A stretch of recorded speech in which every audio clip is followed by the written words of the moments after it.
Hi there, just a quick little intro here.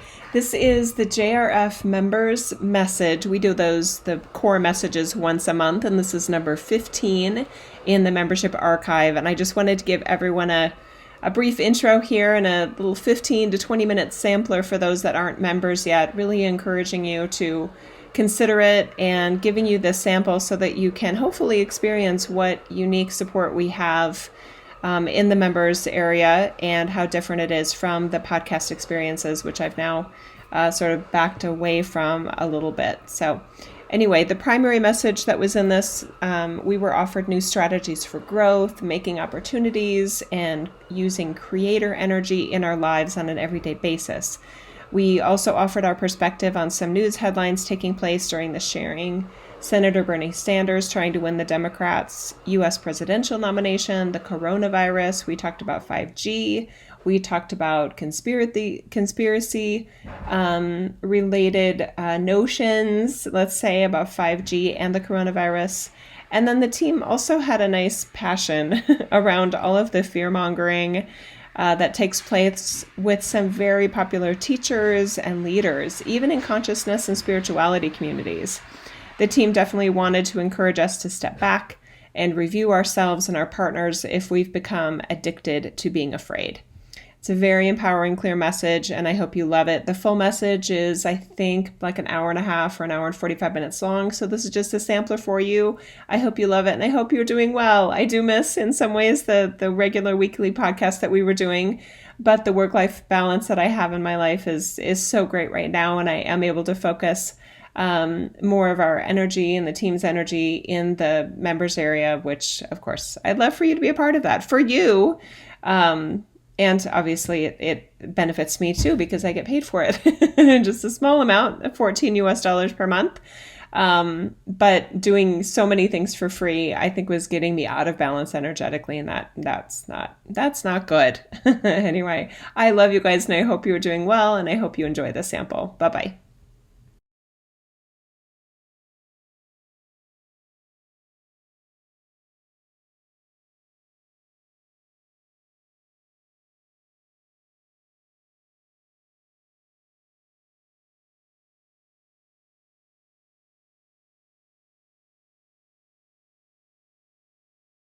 Hello, everybody. My name is Jill Renee Feeler, and welcome to this month's JRF's members group message. I can't wait to talk with you and see what comes through. I don't actually know what the message is going to be today. So let's start with an exercise of just connection.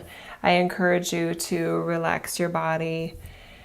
And just take a nice deep breath. You may want to sort of shake your hands and shake out any extra maybe tension out of your body. And let's just take a nice deep breath in through our nose and out through our mouths.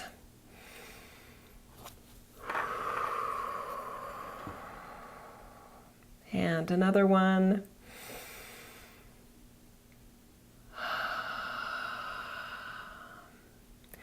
And on this next inhale, I would like you to expand your belly. So it's almost like breathing into your belly. So have your belly expand versus your chest going up. Okay, ready?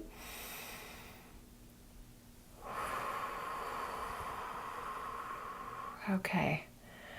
All right, you guys stay right there while I whisper in your ear. Okay, keep breathing like that, please. I would like you to imagine that there's an elevator door.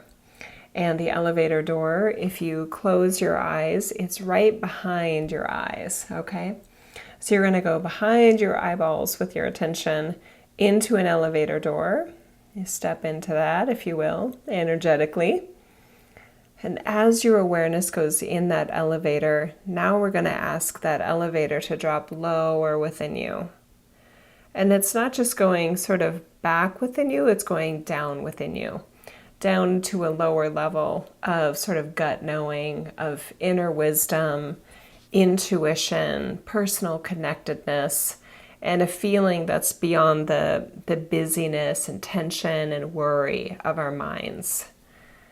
Good. So now that elevator door is opening up right at your heart, And you can imagine that there is almost like a chamber there within yourself. Keep breathing nice and slow.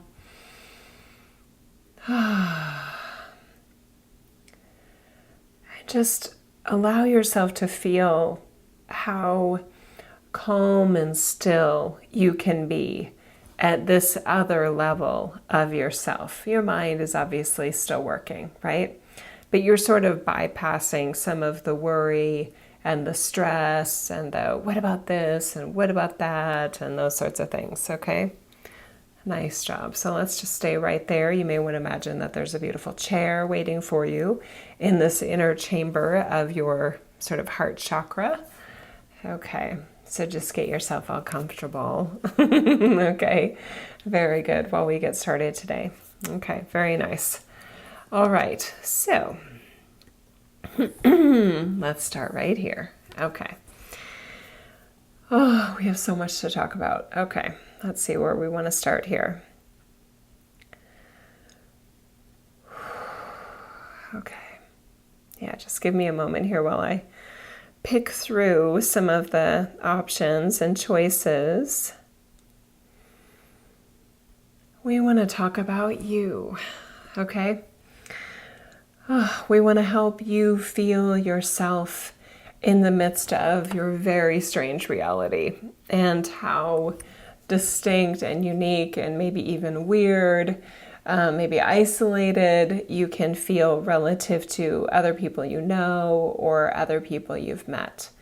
We have an intention with this message of helping you feel more comfortable, not only in your own skin, but in your own divinity, your own sense of personal greatness and personal best that you have access to in this lifetime. Yeah, that sounds nice, doesn't it? Okay, so just relax and let's see what comes through here in this topic. There are some people in your reality that have gotten accustomed to levels of greatness where they constantly are surprising themselves. And it's not that they're arrogant. It's not that they feel like they're better than other people. It's that somehow they've taken on enough personal risks in their sense of who and what they are that it really allows them a high degree of personal freedom in experimenting with other ways that they can be themselves in a multitude of situations, okay? And in some cases, that can turn into a very sparkly public profile where that version of themselves just is so charismatic, is so charming, is so literally enigmatic with other people. Yes, I can. I thought I had muted all the microphones. Let me do that again. Okay. I think I did, Jessica, sorry, can I mute all the microphones? I think I already had, so I don't know if there's background. Maybe you want to call back in. Okay, sorry about that. Okay, because I can see everybody muted. Okay, sorry, let me go back here. Okay. All right, wait, she's saying something else. No, there was one showing us on. Okay, thank you, sorry about that. Okay, very good. Okay, we got that taken care of. All right. So going back to what we were talking about right there, with those individuals that have this sort of inner charm to them, some people are just born that way, and we completely acknowledge that that's true. Other people did not start off with that sparkle, but they created that sparkle as they went, okay? And then they may have found that it felt good to them and how they were seen and heard in their world. So they kept it up, okay? All of you, every single one of you, has your own unique potential in terms of being very clearly heard, very beautifully seen as yourself. And the more uniquely you allow yourself to be, and the more uniquely you allow yourself to know yourself and even feel yourself relative to other people, the more clearly other people will be able to see you as your distinct one, okay? And that, in your timeline in particular, originality, uniqueness, is so highly sought. Okay, because there's so many sort of replications and formulaic sort of fame that all these, different people look the same, they sound the same. It's hard to find their originality, and sometimes it's hard to sense somebody's authenticity when they sort of don't know who they are. Most of the people that are listening or watching us in this message are mature adults. Hopefully even emotionally mature. And for those of you that are younger, hang on, we'll have a little segment for you too. But really embracing the idea that now you're the mature adult. So a lot of the insecurities that you may have felt when you were younger should be able to be set aside right now, where you can really allow yourself to, again, be seen, be heard, and most importantly, feel yourself at another level of individual creation, because you have authorship over your one. You really, really do. I completely acknowledge that there are parts of you that feel sort of preset and inflexible and rigid. But the degrees of freedom that you have for creating another version of yourself, more layers of yourself for certain situations, is just so vast. And you won't know that until you give yourself more permission to try out different versions of yourself, especially in situations maybe that are challenging, or situations where you really, really want it really badly. You really want to succeed in that space, or you really want to be heard and visible and maybe make a difference. Okay. All right. So what we notice a lot of you running into when it comes to experimenting with really making new additional versions of yourself is that you start to feel inauthentic. And here's what that looks like from when we see it. And Jill sees this in private sessions all the time. There can be a part of you that gives too much permission to the people that you think know you best. So maybe friends, family, close loved ones. But what they really know they know you best as the version of yourself that you've been giving them, and that you've been allowing yourself to be in your most comfortable, maybe casual, not trying hard sorts of moments. But those other versions of yourself, whether you have a career or have some sort of profession, you probably know yourself, and those people know you a little bit differently, or maybe a lot differently than the people at home know you, or your closest friends, right? So it's very common that the inner storyteller, what we call the ego, in a very neutral, doesn't mean negative, it's just your storyteller. But many of you have a story that, well, if I'm a different way at work than I am with my family, then one of those portrayals of me is fake. And we would like you to revisit that idea and give yourself more permission that they're all versions of you. They're actually authentic versions of you that serve a certain purpose and allow you to adapt and be high functioning, or stay out of trouble in certain situations. Okay. So this is huge, because when you give yourself that reflection that all of those are different authentic versions of you, they're just very different than each other, then you allow yourself to be even more creative in creating additional versions of yourself. Okay.